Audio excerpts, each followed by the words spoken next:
ভালো, মানে মায়ের দর্শনটা খুব সুন্দর করে করলাম, তাই না বল? একদম সামনে থেকে দর্শন আরে একসাথে বলবে না বল, একে ছাড়া আমাদের ঠাকুর দর্শন করে ইম্পসিবল।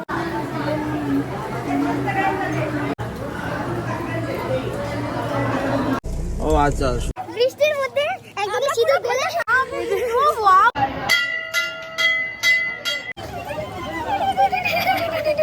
সব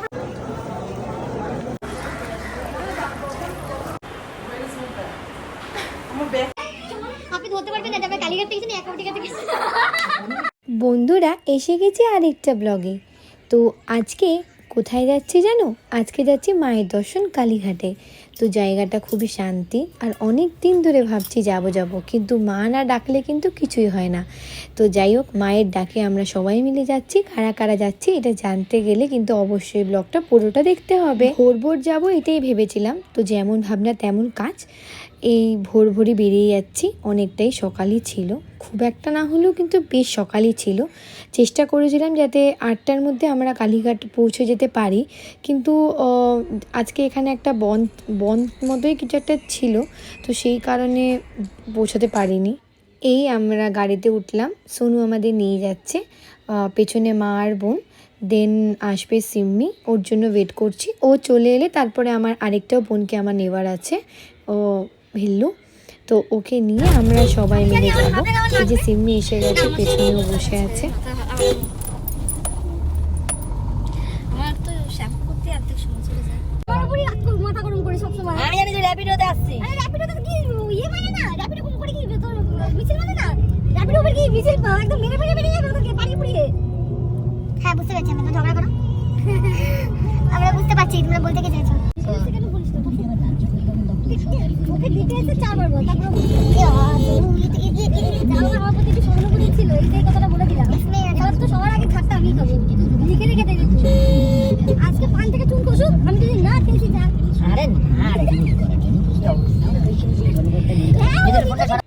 যে আরেকটা বোনকে নেওয়া ছিল তাকে নিয়ে আমরা সবাই মিলে, ধরো আমরা 6জন মিলে যাচ্ছি। আমি, আমার ননদ, আমার বন্ধু সিম্মি, দেন মা তো থাকেই, তার সাথে আমার বোন, আর নিয়ে যাচ্ছে আমার ভাই।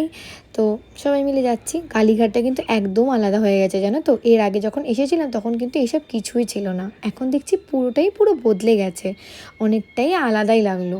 খুব সুন্দর করে সাজিয়েছে শুনেছিলাম, সত্যি দেখছি হ্যাঁ খুব সুন্দর সাজিয়েছে। হ্যাঁ ও আচ্ছা, এই যে পৌঁছে গেছি, খুব বৃষ্টি পড়ছিল সকাল থেকে, আর এখানেও দেখছি বেশ বৃষ্টি পড়ছে। তো যাই হোক, বৃষ্টি মাথায় নিয়ে চলে এসেছি, মায়ের দর্শন বলে কথা। আর মাকে দেখার জন্য মনটা সত্যি বড় টানছিল। আর যেমন ভাবনা তেমন কাজ, সবাই মিলে এসে গেছি। বাট এখানে কেউ কারো বরকে নিয়ে আসেনি, সব বররা ঘরে, আমরা সব বউরা এসেছি। শুধু আমার ননদের বিয়ে হয়নি, ও বাদে বাকি সবার আমাদের বররা বাড়িতে, আমাদের ভাইরা আমাদের নিয়ে এসেছে। টাকা টাকা দিতে টাকা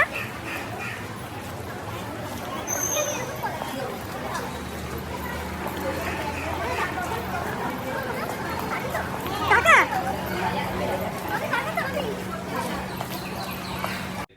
ভাই আমাদের একটা পুরোহিতের কাছে নিয়ে গেছিলো, তিনি সব পুজো করিয়ে দিয়েছে। তো তার কাছে এসেই সব জুতো ফুতো জমা টমা মানে রেখে, তো এখান থেকেই সব ডালাগুলো নেব। তো সেইভাবেই আমরা সব বসে আছি, অপেক্ষায় আছি যে উনি আমাদের নিয়ে যাবে। তো অপেক্ষা করতে করতে ভাবলাম একটু ভিডিও শ্যুট করে নিই, কারণ ব্লগটা আমি তোমাদের জন্যই করি, যাতে কী করলাম কি না করলাম তোমাদের সবটাই বলতে পারি, আর সব দেখাতেও পারি।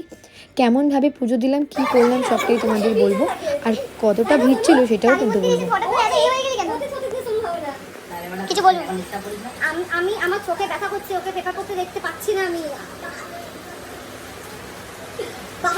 আবার বাবা কোনটা কি করছে আমাদের কপি কোনটা। ঝমঝম করে বৃষ্টি, ওরে বাপ রে বাপ। তার মধ্যে আমরা সব যাচ্ছি মায়ের দর্শনে। একটু ঘুমটা দিয়ে দিয়েছি, চপচপে ভিজে যাতে না যাই। আর সত্যি বলতে খুব বৃষ্টি পড়ছিল, তবে ওয়েদারটা খুবই সুন্দর ছিল, এক ফোঁটা রোদ না। এর আগে কালীঘাটে যতবার এসেছি খুব রোদ পেয়েছি, তবে এবারে একদমই রোদ পাইনি। আর ভিড়টাও খুব একটা বিশাল পাইনি, অত ঠেলাঠেলি হয়নি। ভিড় তো অবশ্যই ছিল, মায়ের দর্শনে সবাই আসবে, মা তো সবার, তবে অতটাও ভিড় ছিল না, কারণ আমরা ওই মঙ্গলবার শনি রবি যাইনি, আমরা গেছিলাম বুধবার। তো ওইটা খুব একটা, তো ওই দিনটা খালি থাকে এটাই জেনেই গেছিলাম। তো খুব একটা ভিড় না হলেও মোটামুটি ভিড় ছিল। একবারেই যে ভিড় ছিল না সেটাও বলবো না, আবার একবারে যে খালি ছিল আমি সেটাও বলবো না।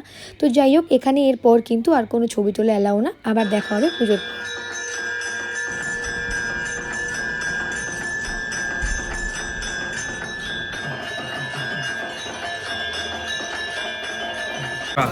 পুজোটা খুবই শান্তিতে দিয়েছি। একটু ভিড় ছিল, বাট সে ঠিক আছে। কিছু মানুষরা প্রচুর ধাক্কাধাক্কি করে, এটা তো মেনে নিতেই হবে, ওরা কারোর কথা শুনবে না। তবে বৃষ্টিতে ধূপকাঠি জ্বালাতে গিয়ে না খুব প্রবলেম হয়েছে জানো তো, কিছুতেই জ্বলছে না জ্বালিয়ে, মানে আর না জ্বললে কেমন অশান্তি লাগে না মনে, জ্বলছে না কেন। আসলে এই প্রচণ্ড বৃষ্টির জন্যই জ্বলছিল না, কিন্তু মন তো সায় দেয় না। মায়ের মন্দিরে একটা ধূপকাঠি জ্বালাবো না হয় বলো? তো সেই কারণে অপেক্ষা করছিলাম যে জ্বলবে, তারপরেই দেবো পুজো, এরকম মাকে দেখাবো ধূপকাঠি। তো যাই হোক, যে একটু জ্বলেছিল ওটা দিয়েই করলাম। যা বৃষ্টি পড়ছে, এতে আগুন কি কখনোই থাকে বলো? তো যাই হোক, যেইটুকুনি হয় মনের শান্তি। আসলে সবটাই হচ্ছে মন যদি শুদ্ধ থাকে তাহলে আর কোনো কিছুরই কোনো চিন্তা নেই। আমার কথায় তোমরা একমত হবে কিনা জানি না, তবে আমি মনে করি মনের শুদ্ধতাই আসল।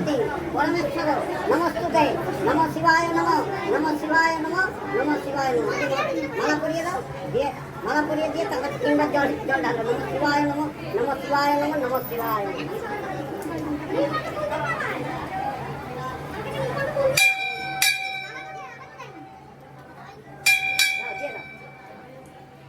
দেই না ব্যাগটা।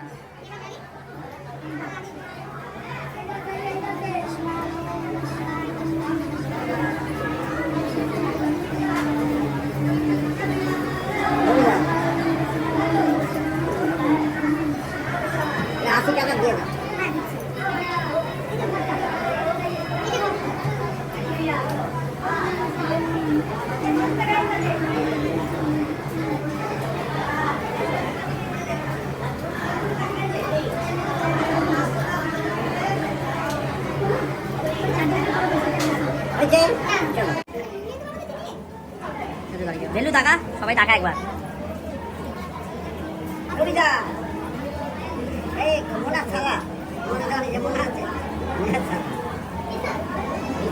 আরে ভিডিও হচ্ছে, ওই করে। এখানে এসে আরেকটা কি ভালো হয়েছে জানো, শিবের মাথায় জলটাও ঢালা হয়ে গেছে। আমি জানতাম না যে কালীঘাটে এখন মন্দিরগুলো এখন এরকম সব ব্যবস্থা হয়ে গেছে যে তুমি চাইলে শিবের মাথায় জল ঢালতে পারবে। এর আগে যখন এসেছিলাম তখন ওরকম কোনো ব্যবস্থা আমি দেখিনি। তো সে যাই হোক, এত সুন্দর মন্দিরটা করেছে যে মন একদম ভরে যাচ্ছিল। আর এই মন্দিরটা এত সুন্দর হওয়ার পর না আমার আর আশাই হয়নি। তবে আগের মন্দিরটাও যে খারাপ ছিল সেটা বলবো না।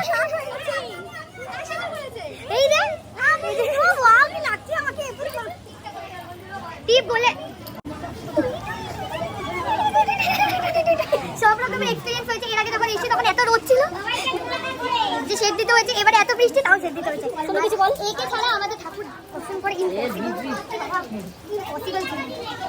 তার সামনে দুজন আছে, অলরেডি ভিজে গেছে।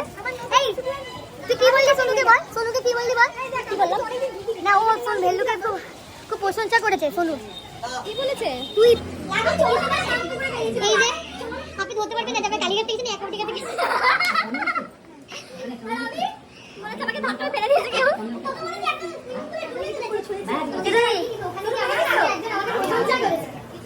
যেখানে প্রশংসা একটা পাই না, বলছি মা মা দেখা বড় বড়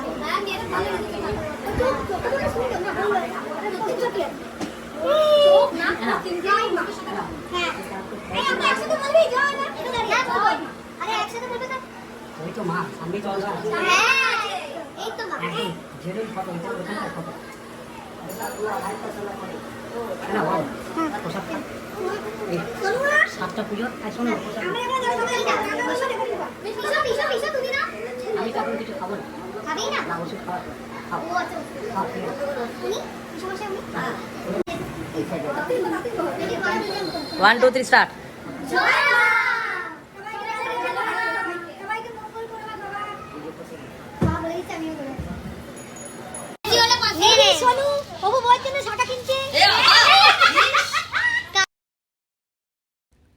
মন্দিরটা খুব সুন্দর করে সাজিয়েছে। তবে আগের মন্দিরটাও যে খারাপ ছিল তা কিন্তু নয়।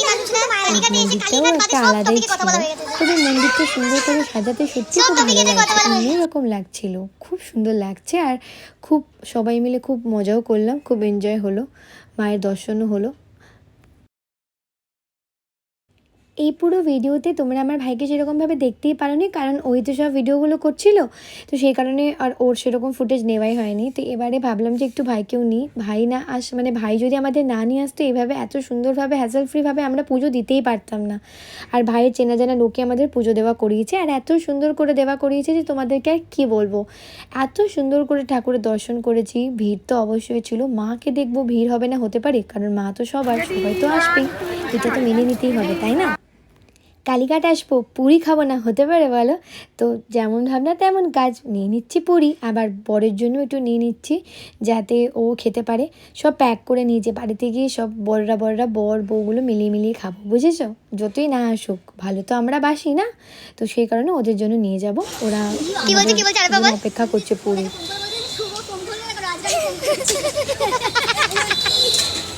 রাজধানী ওরিও বলে ওরিও একই ওই জায়গায় দাদুর জায়গায় কথা না বলে রাজধানী বলে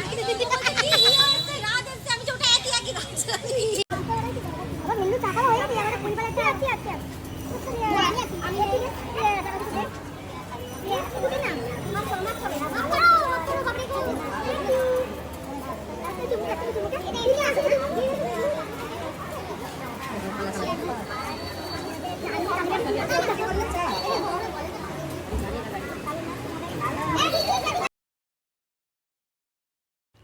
হয়ে গেছে পুজো, এবারে সবাই বাড়ি ফিরছি, যে যার মতো বাড়ি এবারে ফিরে যাবো।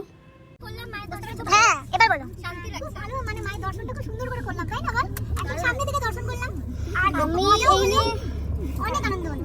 আমি এই নিয়ে দ্বিতীয়বার গর্ভগৃহে গেলাম মায়ের, আর আমি আজকে মাকে ছুঁতে পেরেছি। আগের দিন যখন তাড়িয়ে দেওয়া হয়েছিল আমাদেরকে, আমি তো ভিড় ছিল বলে, আজকে মাকে ছুঁতে পেরেছি, মাকে মন করে দেখতে পেরেছি, মাকে মানে খুব ভালোভাবে দেখতে পেরেছি। আই ভালো করেছে না পাঁচু। এই আমাকে মারার জন্য হুমকি দিচ্ছে। না না মারতে পারি, বাবা যে ভিডিও অন করলে কেন কথা বলছে না কোনো? আরে আমাকে মাঝখান থেকে কিছু তো মারা গেছে,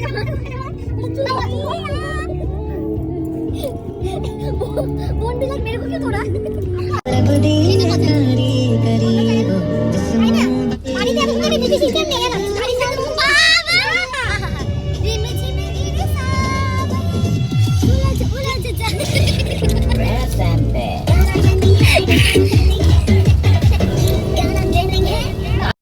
বাবা শোনো, তুই চুপ কর। সোনু বলছে কি তুই তো জ্যোতিষীর কাছে হাত দেখাতে পারিস না, আমাকে জ্যোতিষী বানিয়ে ফেলেছে। আমি ঋতুর মা, ঋতু বোন, ঋতুর পিসির মেয়ে ভেল্লু আমরা সবাই। সোনু আমাদের রথযাত্রা বাইক নিয়ে শরীর খারাপ লাগছিল তোকে দেখে, তুই ডাক্তার দেখা। এখন আমি তো বললাম তুই হাসছিস তো, আমি হাসছিস তো, তুই হাসছিস। আরে শান্তিটা ভিডিও করো, তুই হাসছিস। ওই ভিডিওটা এটা দিয়ে ভিডিও শুরু, এটা দিয়ে ভিডিও শেষ। আমি আমার কিছু বলার নেই, একটা ভিডিও করব ভেবেছি। সরি কি করছিস? আরে কি করছিস? কি দেখা যাচ্ছে?